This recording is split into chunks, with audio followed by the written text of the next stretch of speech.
केसर सिंह ठाकुर, ये जो आरोपी है, ये हमारे गुने में यहाँ के जो क्राइम रजिस्टर्ड है उसमें जो 10-12 एक्यूज्ड है उनमें से एक है, लेकिन ये उनमें से एक महत्वपूर्ण एक्यूज्ड है। ये लोग जो है ये मूलतः नेपाल में रहने वाले लोग हैं। कुछ लोग इसमें से, कुछ लोग जो है वो साउथ इंडिया से है और कुछ लोग जो है वो महाराष्ट्र से है। जब ये केस रजिस्टर हुआ था 2018 में, तब इसमें कुछ लोग ऑलरेडी अरेस्ट यहाँ से हुए थे।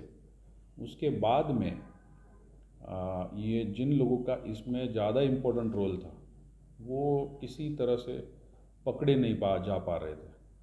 उसमें से कुछ साउथ इंडिया के लोग हैं और कुछ में से ये नंदलाल केसर सिंह ठाकुर और उसके कोई रिश्तेदार है। तो उनको हम मुंबई से हिरासत में लेने में सक्सेसफुल हुए और सही तरीके से कस्टडी में लेके उनको कोर्ट में प्रोड्यूस कर पाए।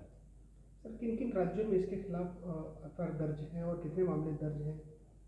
इसके खिलाफ जहाँ तक मुझे पता है केरला में, महाराष्ट्र में और कुछ राज्यों में केसेस रजिस्टर्ड है। केरला में 100 से ज़्यादा केसेस रजिस्टर्ड है, महाराष्ट्र में शायद 6 से ज़्यादा केसेस रजिस्टर्ड है। जैसे जैसे लोगों को पता चल रहा है कि इसको हिरासत में लिया हुआ है, वैसे वैसे हर उस जगह से जहाँ पे इन पे केसेस रजिस्टर्ड है वहाँ से लोग आगे आना शुरू हुए और हमसे कांटेक्ट करके उसका कस्टडी यानी उसकी हिरासत लेने की कोशिश में जुड़ गए हैं। लोगों से क्या अपील करेंगे, इन ठगों से कैसे बचा जाए? देखिए, इन्होंने जो कंपनी शुरू किया था उसका नाम था फिनोमिनल ग्रुप ऑफ इंडस्ट्रीज़ और ये कंपनी का काम था कि एक तरह का कुछ सेवा हमारे डिपॉजिटर्स को देने का। इसको हम लोग पुलिस वाले मल्टी लेवल मार्केटिंग फ्रॉड कहते हैं। मल्टी लेवल मार्केटिंग फ्रॉड जो होते हैं कॉन्सेप्ट्स, उसमें ये होता है कि आपसे कुछ पैसे लिए जाते हैं और वो पैसे लेने के बाद उस पैसे के बदले में आपको कहा जाता है कि इतने इतने सालों के बाद या इतने इतने कालावधि के बाद आपको उसका डबल पैसा मिलेगा, ट्रिपल पैसा मिलेगा या फिर 15%, 50%, 70% ज़्यादा पैसा मिलेगा और साथ में आपको कुछ सर्विसेज दी जाती है। वो सर्विसेज या तो जैसे इस केस में मेडिकल फैसिलिटीज़, इंश्योरेंस इस रूप में होती है, या फिर रज़ाई से लेके ट्रैवल एंड टूर तक अलग अलग तरीके के प्रलोभन आपको दिखा के वो सर्विसेज दी जाती है।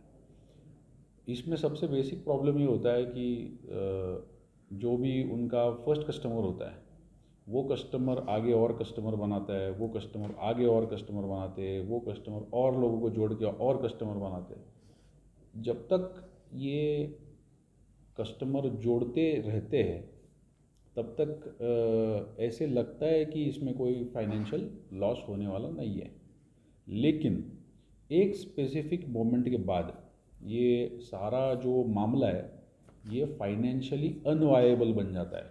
मतलब कि इतने लोग जुड़ जाते हैं कि उनका पैसा वापस देना मुमकिन ही नहीं होता। It is not technically possible.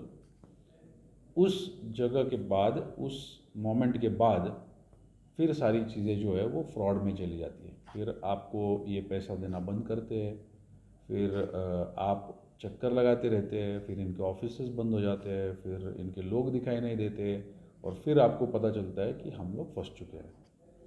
इस तरह से ये फ्रॉड्स चलते हैं और होते हैं और इसमें काफ़ी लोग अपना काफ़ी सारा पैसा खो बैठते हैं।